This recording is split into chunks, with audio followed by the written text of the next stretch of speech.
अस्सलामु अलैकुम वरहमतुल्लाहि वबरकातुह। अल्हम्दुलिल्लाह नहमदुहु व नस्तईनुहु व नस्तगफिरुहु व नु'मिनु बिही व नतवक्कलु अलैहि व नऊज़ु बिल्लाहि मिन शुरूरि अनफुसिना व मिन सय्यिआति अअमालिना। मन यहदिहिल्लाहु फला मुदिल्ल लहु वमन युद्लिल्हु फला हादिय लहु वनशहदु अल्ला इलाहा इल्लल्लाहु वहदहु ला शरीक लहु वनशहदु अन्न सय्यिदना व सनदना व नबियना व हबीब रब्बिना व तबीब क़ुलूबिना व मौलाना मुहम्मदन अब्दुहु व रसूलुहु सल्लल्लाहु तआला अलैहि व अला आलिहि व सहबिहि व बारक व सल्लम तस्लीमन कसीरन कसीरा। अम्मा बाद फ़अऊज़ु बिल्लाहि मिनश शैतानिर रजीम। बिस्मिल्लाहिर्रहमानिर्रहीम। वलक़द ख़लक़नल इंसान मिन सुलालतिम मिन तीन सुम्मा जअलनाहु नुत्फ़तन फ़ी क़रारिम मकीन सुम्मा ख़लक़नन नुत्फ़ता अलक़तन फ़ख़लक़नल अलक़ता मुद्ग़तन फ़ख़लक़नल मुद्ग़ता इज़ामा फ़कसौनल इज़ामा लहमा सुम्मा अंशअनाहु ख़ल्क़न आख़र फ़तबारकल्लाहु अहसनुल ख़ालिक़ीन। आमन्तु बिल्लाह सदक़ल्लाहु मौलाना अल-अज़ीम व सदक़ रसूलुहुन नबियुल उम्मियुल करीम व नहनु अला ज़ालिका लमिनश शाहिदीन वश-शाकिरीन। प्रथमेই রব্বুল আলামিনের শুকর আদায় করছি যে আল্লাহ পাক এই প্রতিকূল আবহাওয়ার মাঝেও অনেক চেষ্টা করে মেহনত করে কষ্ট স্বীকার করে আপনাদেরকে মসজিদে উপস্থিত হবার তৌফিক দান করেছেন। এজন্য আল্লাহ পাকের শুকর আদায় করি আলহামদুলিল্লাহ। অন্যান্য দিন আসলে যে সওয়াব পাওয়া যেত আজকের আশায় তার থেকে কয়েক গুণ বেশি সওয়াব হয়েছে, কোনো সন্দেহ নেই। আর প্রতিকূল অবস্থায় যখন কেউ কষ্ট করে দ্বীনের পথে চলে তো আল্লাহ পাক রব্বুল আলামিন তার ঈমানি শক্তি বাড়াইয়া দেন। এজন্য দেখবেন উজানে যারা চলে তাদের গায়ে শক্তি বাড়ে, ভাটিতে যে চলে ও দুর্বল হয়ে যায়। এজন্য প্রতিকূলতা কাম্য না, কিন্তু প্রতিকূলতা যদি এসে যায়, কথাটা এসে গেল তাই বলতেছি, খুব মনোযোগ দিয়ে শুনব।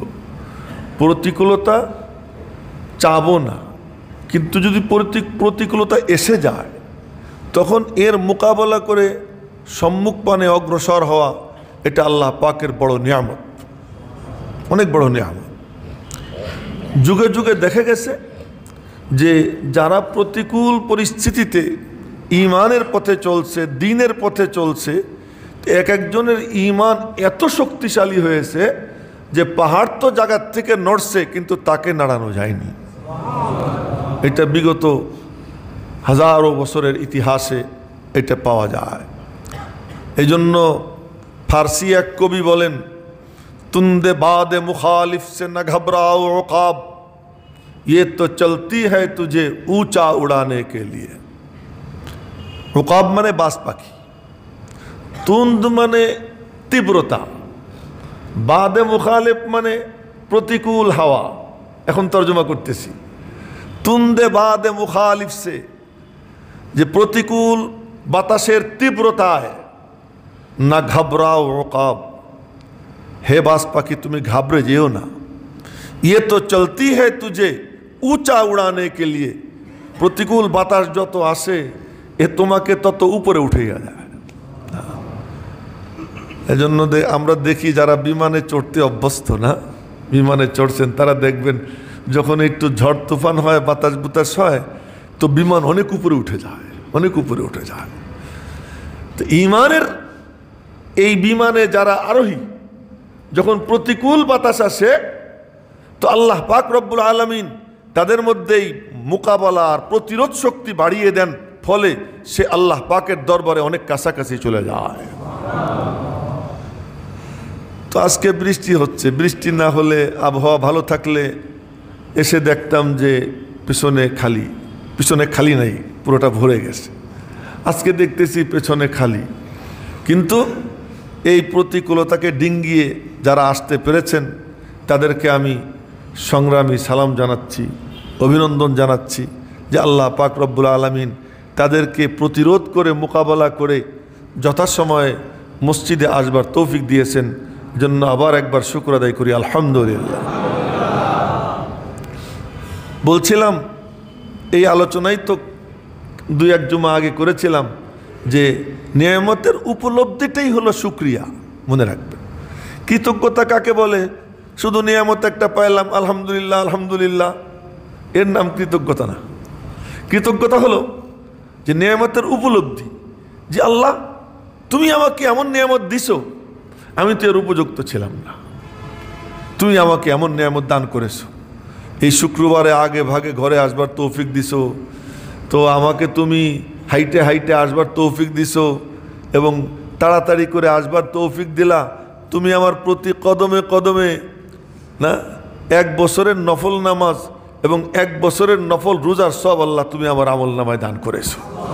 এই যে অনুভূতি না, এই অনুভূতি নিয়ে কেউ যখন নিয়ামতকে ভোগ করে তো রব্বুল আলামিন বলেন আমি আল্লাহ ওর জন্য আমার নিয়ামতের দরওয়াজা উন্মুক্ত করে দেই। লাইন শাকারতুম লাযীদান্নাকুম ওয়া লাইন কাফারতুম মিন আযাবি লাশাদীদ। তুচ্ছতাচ্ছিল্য করলে নিয়ামতের মজা পাওয়া যায় না। খাবার যদি কেউ আগ্রহ নিয়ে খায় মজা পায়। দায়সারা গোছের মুখে দেয়, ওর কাছে খাবার অত মজা লাগে না। যে আগ্রহ নিয়ে খায় তার কাছে মজা লাগে।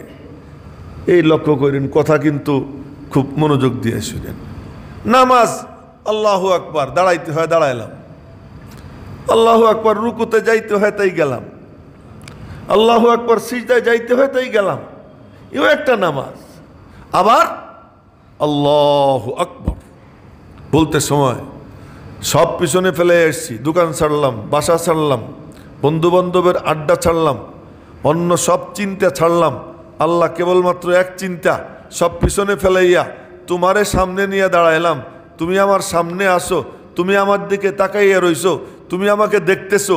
এই অনুভূতি নিয়া আল্লাহু আকবার বলা আর এমনে দায়সারা গোছের আল্লাহু আকবার বলা, খোদার কসম এর মধ্যে আসমান ও জমিনের বেশ কম, আসমান ও জমিনের পার্থক্য। আর মনে মনে এই চিন্তা করা যে আল্লাহ তুমি দিয়ে আমারে দাঁড় করাইছো, আমি দাঁড়াইতে পারতাম না তুমি আমারে দাঁড় করাইয়া না দিলে। তুমি যে আমার মস্তিষ্কটা ঠিক রাখছো, ঠিক না রাখলে আমি চিন্তা ভাবনা করে এ কাজ করতে পারতাম না।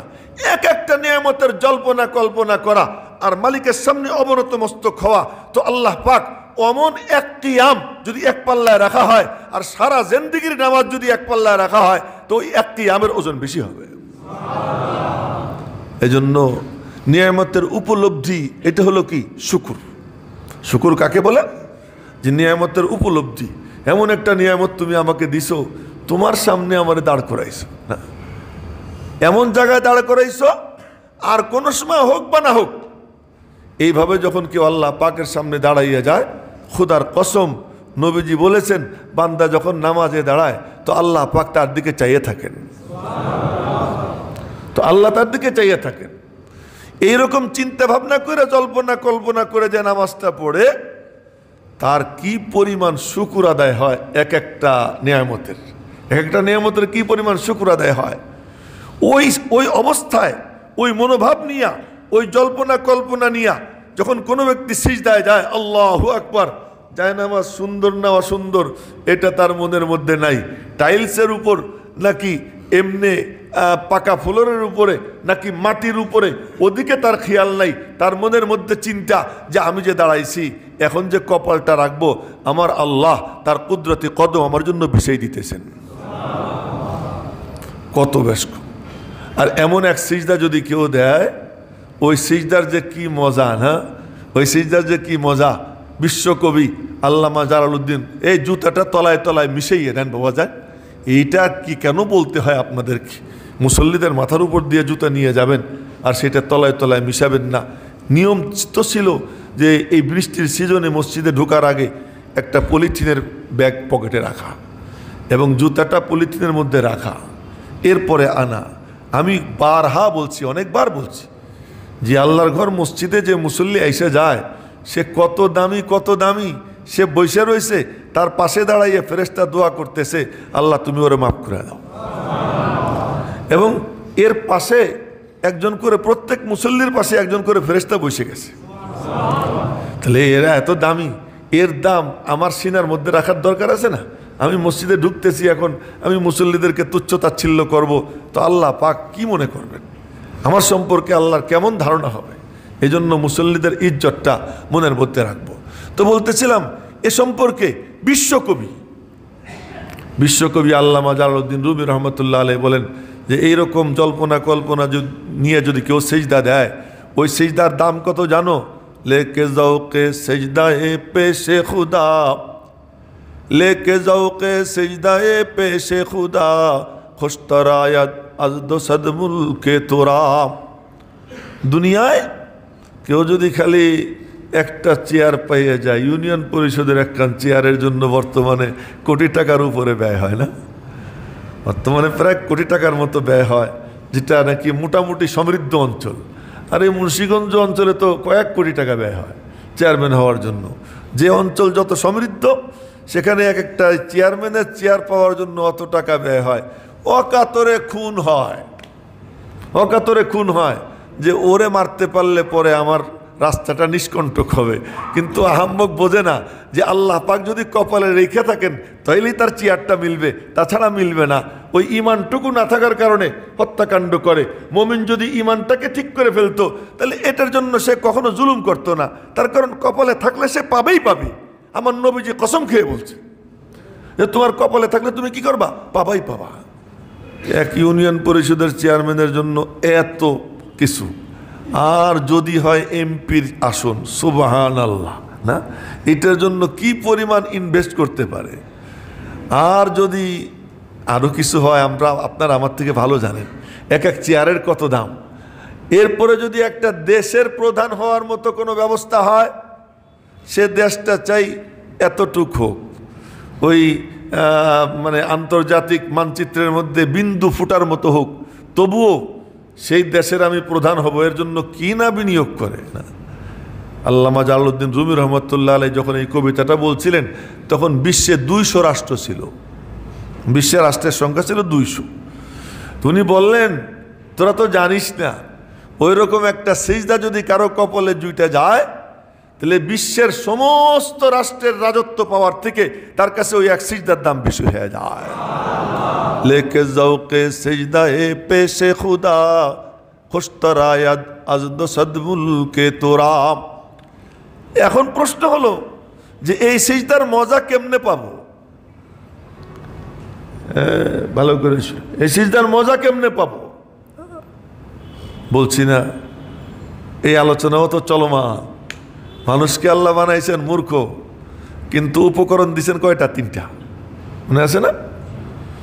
চোখ, কান আর কলব, বিবেক, বুদ্ধি, এই 3টা আল্লাহ দিয়েছেন উপকরণ। এইগুলো কখনো অমনোযোগী থাকতে পারে না। কান দিয়ে শুনতেছি, চোখ বন্ধ, না কান দিয়ে শুনতেছো, চোখ বন্ধ, তা না। তুমি ওই বলার সময় তার মুখভঙ্গিও দেখো, ওটা তোমার দরকার।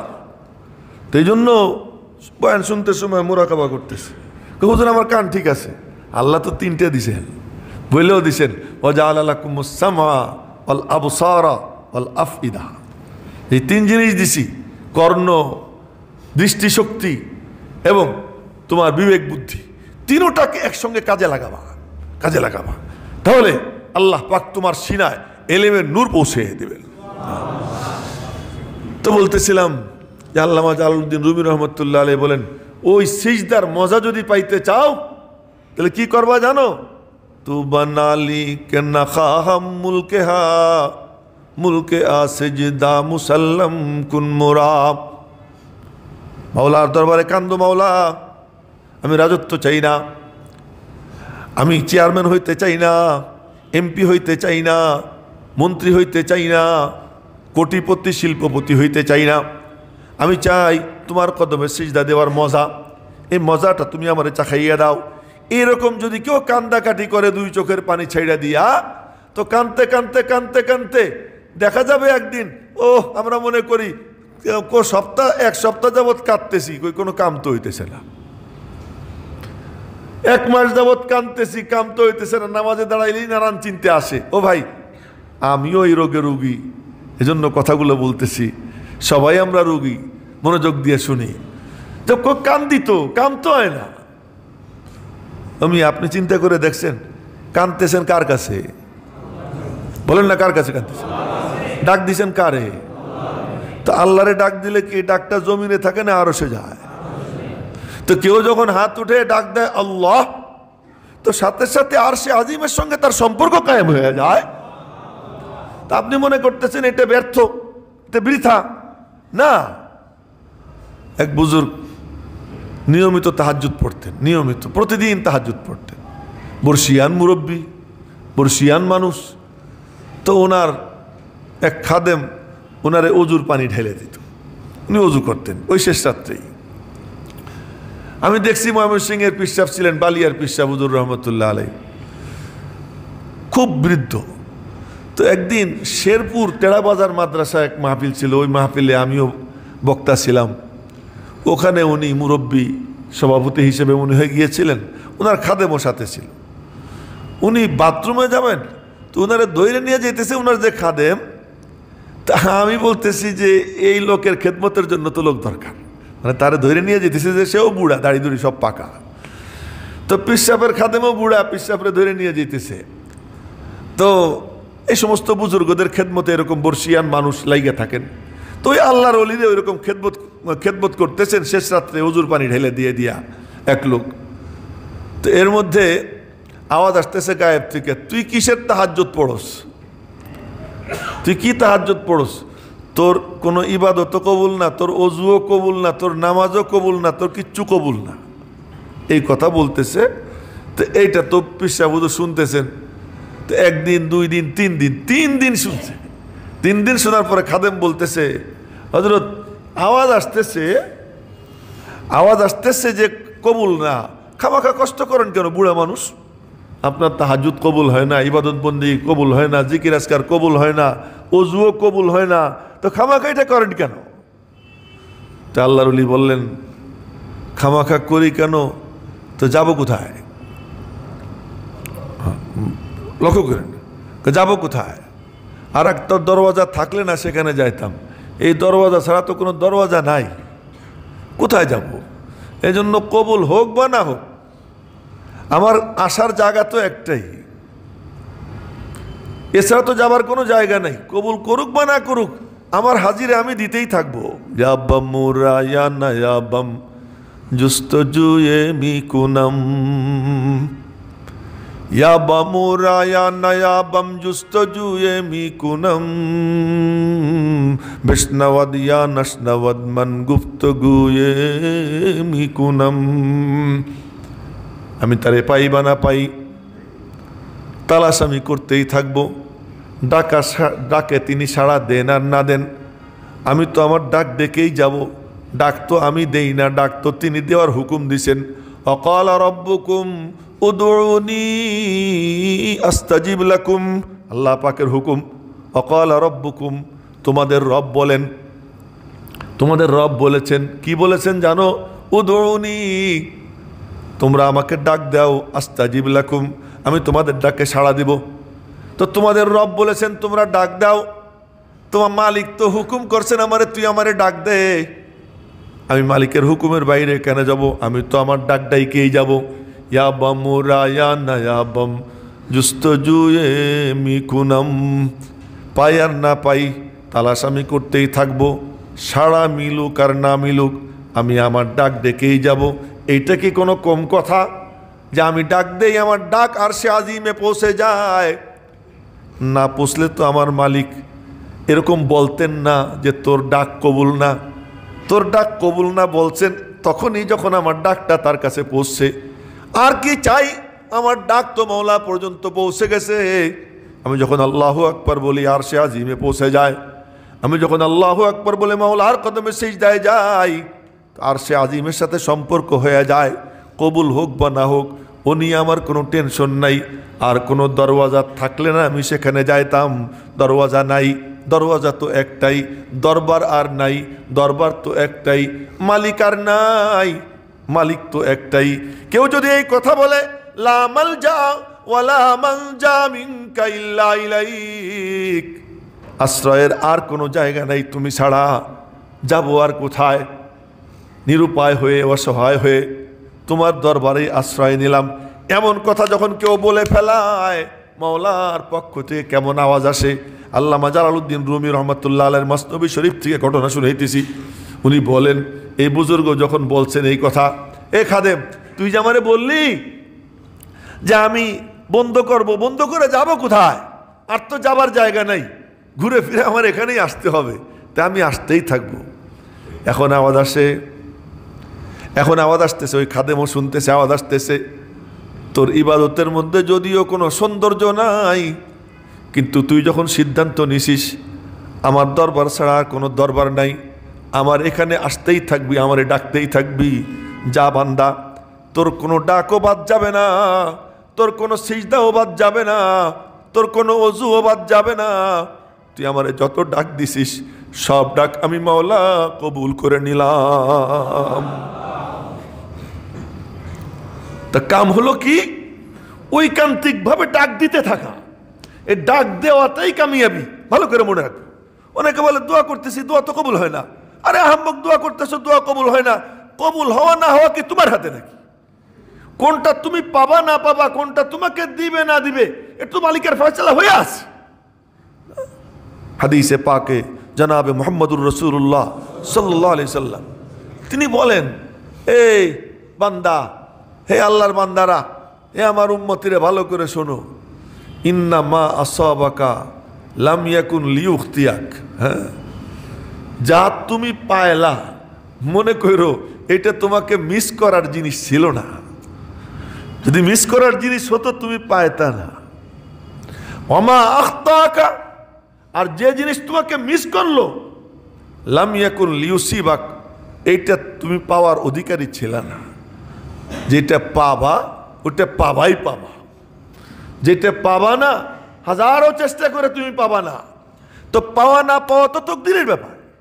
আল্লাহ তাআলা যা ফয়সালা করে রাখছেন, দেখা যায় ঠেলা গাড়িওয়ালা কোটিপতি হয়ে গেছে।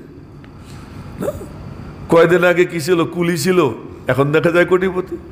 কয়দিন আগে দেখা যায় চতুর্থ শ্রেণীর কর্মচারী ছিল, আজকে সে কি BMW গাড়ি হাঁকায়।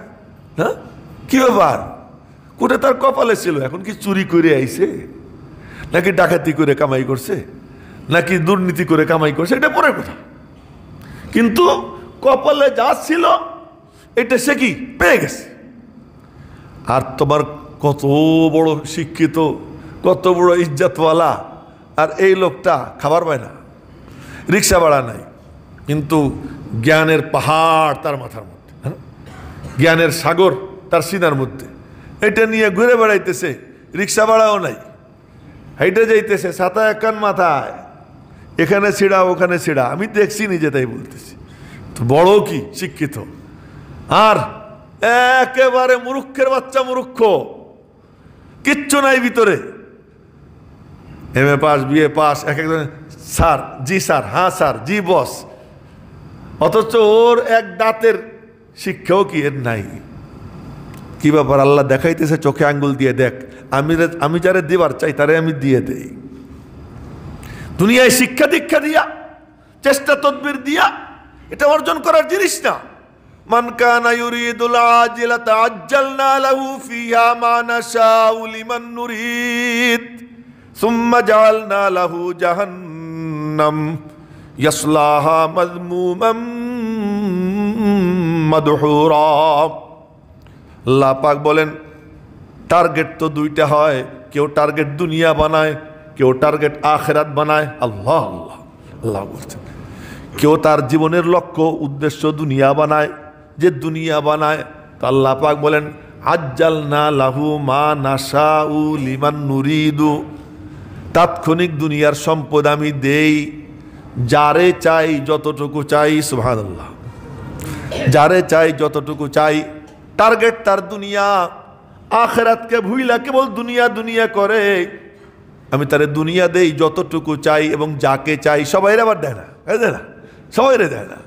এই তো এই মসজিদে একজন বলতেছে আমাকে, কি সুন্দর দাড়ি, ভালো দিনদার মানুষ, শুধু কত চেষ্টা করতেছি, যত চেষ্টা করি সব ব্যর্থ হয়ে যায়, কিছুই হইতেছে না।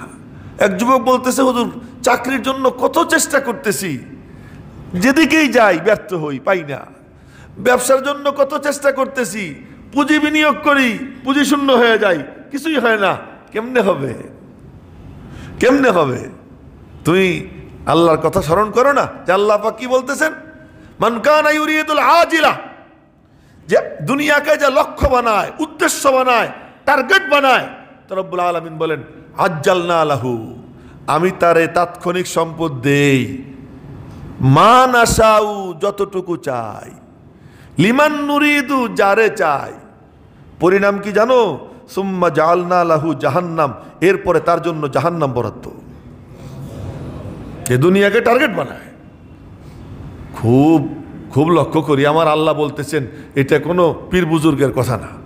ওমান আরাদাল আখিরাহ, আল্লাহ পাক বলেন ওমান আরাদাল আখিরাহ, আর যে আখিরাতকে উদ্দেশ্য বানায়, আখিরাতকে লক্ষ্য বানায়, ওয়াসআলাহা সায়াহা ওয়া হুয়া মুমিন, এবং ওর জন্য যথাযথ চেষ্টা করে ঈমানের সাথে।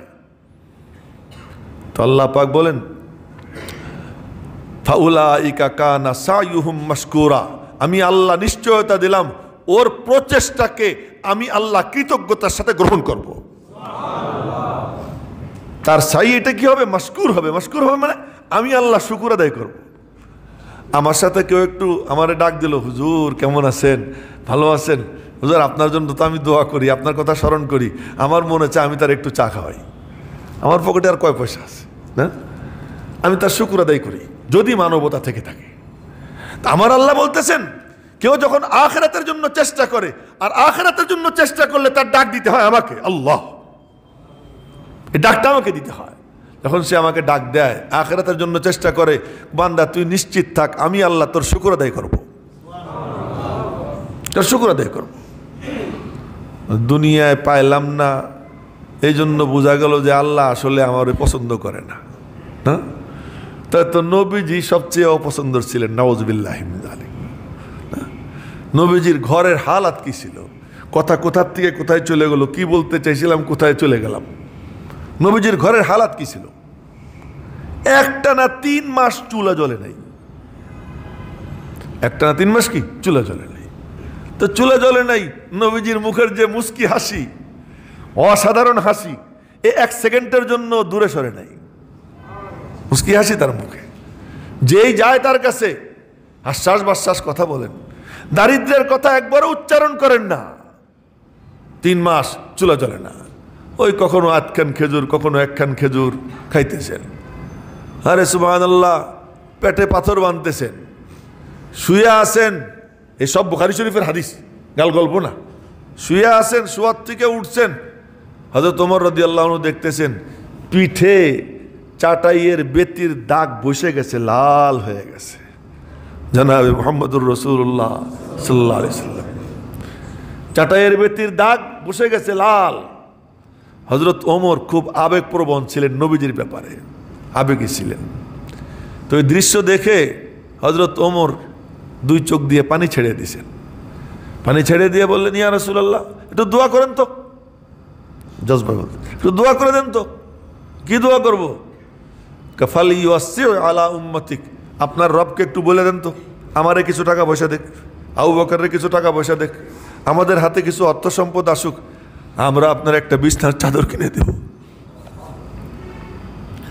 আপনার একটা নরম বিছানা দিব, একটু বলে দেন না আল্লাহরে। উদুল্লাহ ফালি ওয়াসিউ আলা উম্মতিক, একটু আল্লাহকে বলেন আল্লাহ যেন আপনার উম্মতকে একটু প্রাচুর্য দিয়ে দেয়। এতক্ষণ পর্যন্ত নবীজি হেলান দেওয়া ছিলেন। হযরত ওমরের এই কথা শুনে সাথে সাথে বলেন, ফাইন্না ফারিস ওয়ার রুম, রোম পারস্য আল্লাহর নাফরমান কাফের মুশরিক অগ্নি পূজক মূর্তি পূজক, ওদেরকে আল্লাহ তাআলা কোটি কোটি টাকার সম্পদ দিয়ে রাখছে, আমাদেরকে কিছু দিলে কি সমস্যা? হযরত ওমর নবীজির কাছে বলতেছেন, আর নবীজির কাছে বলা মানে আল্লাহর কাছে বলা, এবং সেখানে আল্লাহ পাক হাজির। হযরত ওমর বলতেছেন এই কথা। তো বলার পরে নবীজির চেহারা বিবর্ণ হয়ে গেছে, লাল হয়ে গেছে।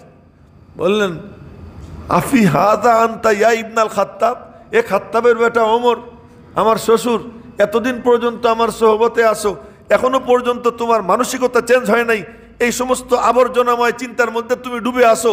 আফি হাদা আনতা, এর মধ্যে তুমি এখনো পর্যন্ত, এ খাত্তাবের বেটা।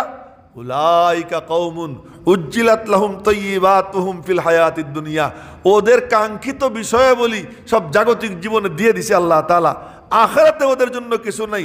আমা তারদাউনা, তোমরা কি এতে খুশি নও? আনতাকুনা লাহুমুদ দুনিয়া, রোম পারস্যরে কাফেরদেরকে আল্লাহ পাক দুনিয়া দিবেন, ওয়ালানাল আখিরা, আর আমাদের জন্য আল্লাহ পাক আখিরাত বরাদ্দ করে রাখছেন। তোমরা বলেন ঠিক আছে, রাজি আছি। জনাবে মুহাম্মদুর রাসূলুল্লাহ সাল্লাল্লাহু আলাইহি ওয়াসাল্লাম চাটাইয়ের বেতির দাগ পিঠে, একটুও মানে চেহারায় কোনো কি নাই, দুঃখের ভাব নাই। এটা তো কোনো জিনিস না, এটা তো থাকার জায়গা না, এই বডি তো আমার না, এই বডি তো আমার আসল জিনিস না। দেখো তো আমার ভিতরের হাল কি। নবীজি তার মানে মুখ দিয়ে না, তার অবস্থা দিয়ে বলতেছেন, ওমর দেখো তো আমার ভিতরের হাল কি।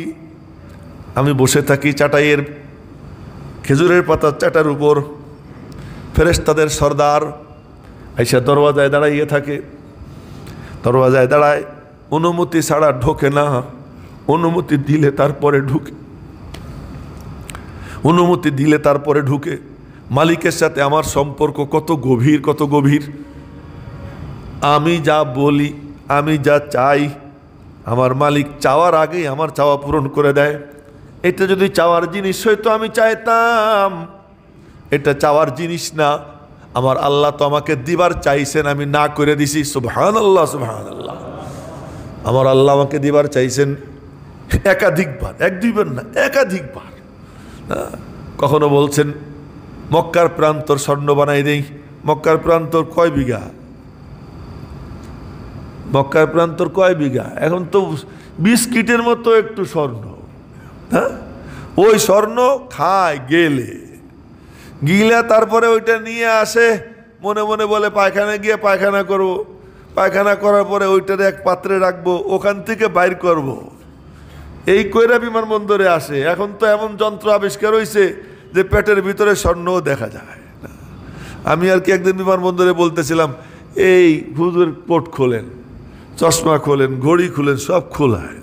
তা আমি বললাম যে এতগুলো না খুলেই আপনারা একটা বড় গামলা বানান, একটা বড় গামলা বানান, ওই গামলার মধ্যে আমার বসাই দেন, ওইটা বসাই দিয়ে তারপরে মেশিনে ঢুকিয়ে দেন, যা আছে দেখে নেন। কিন্তু এরকম এইগুলো খুইলে খুইলে এই যন্ত্রণা কেন দেন? বললাম আর কি একদিন। যাই হোক, তো বলতেছিলাম যে পেটের মধ্যে স্বর্ণ, সেটাও কি দেখে ফেলায়। এতটুকু স্বর্ণের জন্য খুন খারাপি হয়। আর আমরা তার উম্মতি, যাকে আল্লাহ পাক বললেন যে দোস্ত তুমি যদি চাও তাহলে পুরো মক্কার প্রান্তর তুমি শুধু রাজি হওয়া দেখবা স্বর্ণ হয়ে গেছে। ওয়াদি ও মক্কা, সহি হাদিস শুনাইতেছি, কোনো গালগল্প না। পুরো মক্কার প্রান্তর তোমার জন্য স্বর্ণ বানাই দিব, নিবা। আল্লাহ পাক প্রস্তাবও দেন। আবার আল্লাহ জিব্রাইলকেও পাঠাইছেন, জিব্রাইল তোমার কাছে তো পরামর্শ চাবে, তুমি পরামর্শ দিয়ে দিও। সুবহানাল্লাহ। এদিকে পরামর্শ দেন, এদিকে প্রস্তাব পেশ করতেছেন, অপরদিকে জিব্রাইলকে বলতেছেন, জিব্রাইল আমার দোস্ত তো জটিল ব্যাপারে তোমার কাছে পরামর্শ চায়, এ ব্যাপারে পরামর্শ চাবে, তো পরামর্শ দিয়ে দিও। জিব্রাইলকে পরামর্শ নিজের মত মতো দিত না আল্লাহর ইচ্ছে দিত? কার ইচ্ছে দিত? আল্লাহর ইচ্ছে দিত। তো নবীজি জিব্রাইলের দিকে তাকাইছেন যে প্রস্তাব তো নিয়ে আসছো, মুখ দিয়ে কোনো কথা বলেন নাই, যে প্রস্তাব তো নিয়ে আসছো, কি করব? শুধু জিজ্ঞাসু দৃষ্টিতে জিব্রাইলের দিকে তাকাইছেন। জিব্রাইল শুধু হাত দিয়ে ইশারা করে, নবীজি যেমন চোখ দিয়ে ইশারা করছেন, জিব্রাইল হাত দিয়ে ইশারা করছে, উপরের দিকে হাত নিয়ে নিচের দিকে নামাইছে। এখানে বুখারী শরীফের হাদিসের মধ্যে ব্যাখ্যা লেখে, আন দ নাফসাকা, যে আপনি আপনার নিজের নিচে করে নেন, উঁচা করেন না, নফসটারে উঁচা করে না, নফসটারে নিচে করে নেন। তো নবীজি বুঝে ফেলাইছেন জিব্রাইল হাত দিয়ে ইশারা করে কি বলছে। এখন প্রস্তাবের পরে বলতেছে আল্লাহ, না আমি নিব না। তো কি নিবা? শুনেন, কি নিবা? একবেলা খাবো, শুকর আদায় করবো, একবেলা না খেয়ে থাকবো, পেটে খিদা, গিড়গিড়ে কান্দা তোমার কাছে খাবার চাবো, সবর করব।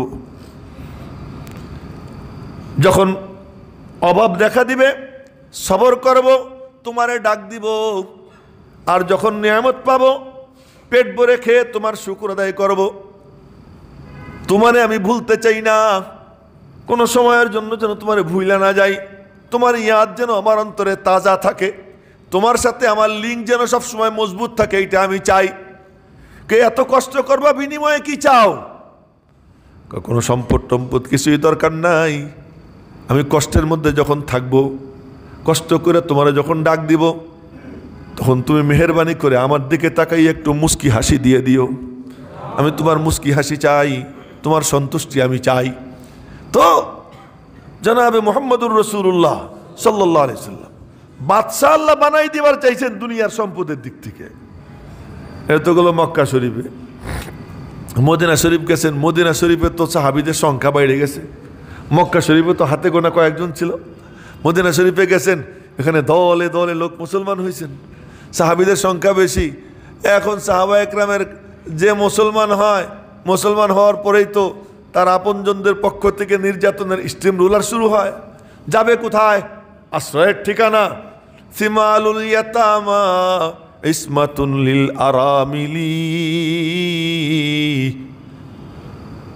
আমার নবীজি সকলের জন্য আশ্রয়স্থল ছিলেন।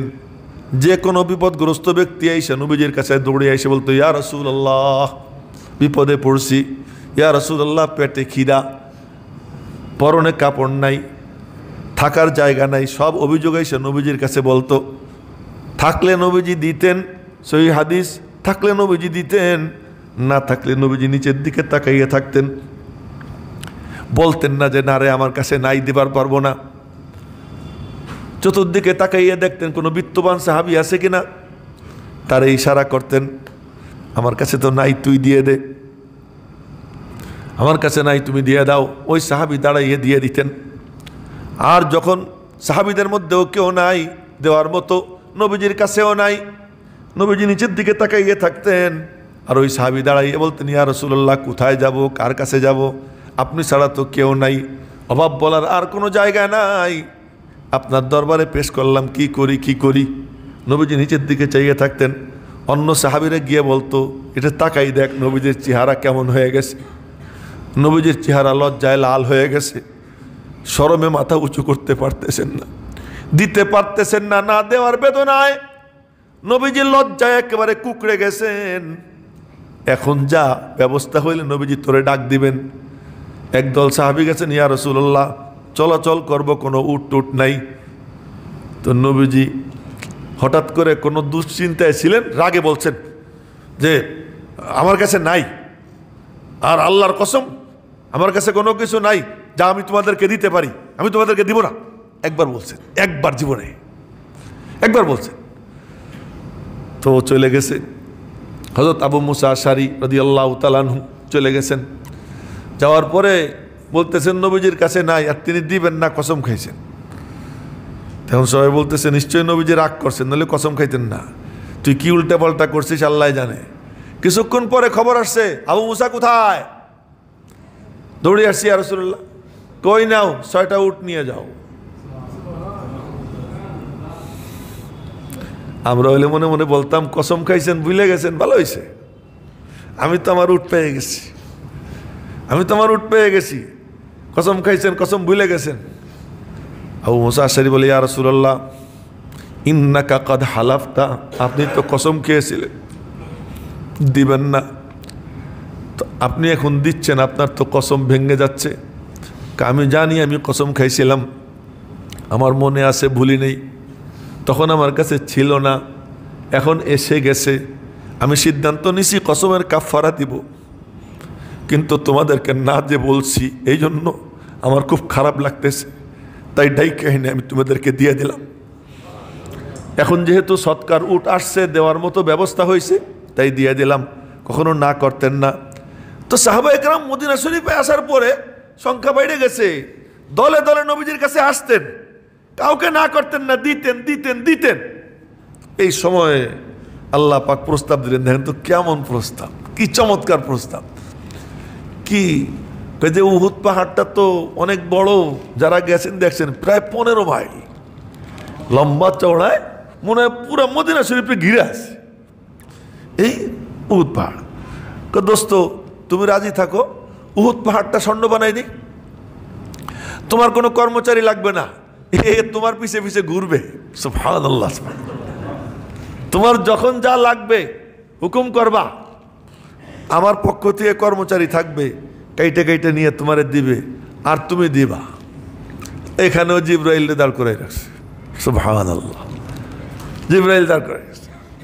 নবীজি বললেন, কি জিবরাইল, আগে তো একবার গেছে মক্কা শরীফ এই প্রস্তাব, আবার আজকে মদিনা শরীফ আসার পরে এই নতুন প্রস্তাব, কি করি? জিবরাইলের দিকে তাকাইছেন, জিবরাইল আবার ওই একই কাম, হাত উপরের দিকে উঠে হাত নিচে নামায়। এবার নবীজি বলতেছেন, নবিয়ান আবদা লা নবিয়ান মালিকা, নবিয়ান আবদা লা নবিয়ান মালিকা। গোলাম নবী থাকতে চাই, বাদশাহ নবী হইতে চাই না।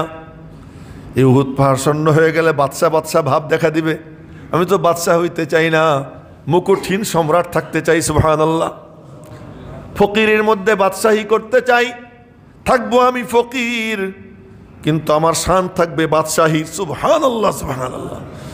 কোনো সম্পদ নাই, কিন্তু এরপরেও দুনিয়ার সর্বশ্রেষ্ঠ ধনী জনাবে মুহাম্মদুর রাসূলুল্লাহ সাল্লাল্লাহু আলাইহি ওয়াসাল্লাম, এত দেওয়া এত দান তিনি করেছেন, আর কেউ তার মতো এত দান করতে পারেন নাই। কেন? তোমার কাছে 1 কোটি টাকা আছে, তুমি 2.5 লাখ টাকা দিয়ে দাও জাকাত, এই তো তোমার দান সর্বোচ্চ যদি জাকাত দাও।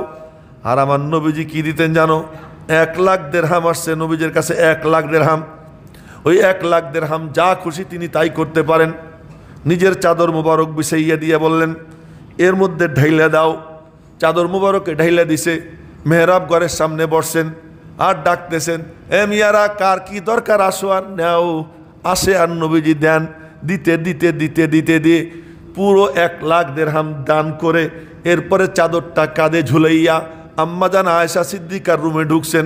ঢুকে বলতেছেন, আয়েশা, জি ইয়া রাসূলুল্লাহ, পেটে তো খিদা, কিছু খাবার দাও। আয়েশা বলতেছে, ইয়া রাসূলুল্লাহ, ঘরে তো কোনো খাবার নাই। আচ্ছা ঠিক আছে, আমি রোজা রেখে নিলাম। তোমার ওই কোটি টাকার দান, 100 কোটির 2.5 কোটি টাকা দান, আর এই 1 লাখ টাকার সব দান করে রোজার নিয়ত করা। চিন্তা করে দেখো তো আমার নবীজি কত বড় দাতা ছিলেন। এজন্য বলেন, আল্লাহু আজওয়াদু জুদান ওয়া আনা আজওয়াদু বনি আদম। আল্লাহ পিছনে গিয়ে বসে, আল্লাহু আজওয়াদু জুদান ওয়া আনা আজওয়াদু বনি আদম। আল্লাহ সবচেয়ে বড় দাতা, আল্লাহর পরে আমি মুহাম্মদুর রাসূলুল্লাহ সাল্লাল্লাহু আলাইহি ওয়াসাল্লাম, আমি সবচেয়ে বড় দাতা। এত বড় দাতা ছিলেন জনাবে মুহাম্মদুর রাসূলুল্লাহ সাল্লাল্লাহু আলাইহি ওয়াসাল্লাম। তো বলতেছিলাম যে মুমিন তার জিন্দেগিতে যেটা কপালে আছে পাবে, কিন্তু হাল যেটা আছে ওই হালের উপরে সে কি থাকবে? সন্তুষ্ট থাকবে। তার টার্গেট যে আমার আল্লাহর সাথে যেন আমার সম্পর্কটা কি থাকে? ঠিক থাকে। কি বলতে চাইছিলাম আর কি বললাম আমি জানি না। আমি এক আলোচনার দিকে যাইতে চাইছিলাম, কিন্তু অন্য আলোচনার দিকে আল্লাহ তাআলা নিয়ে গেছেন, সেই আলোচনা করলাম।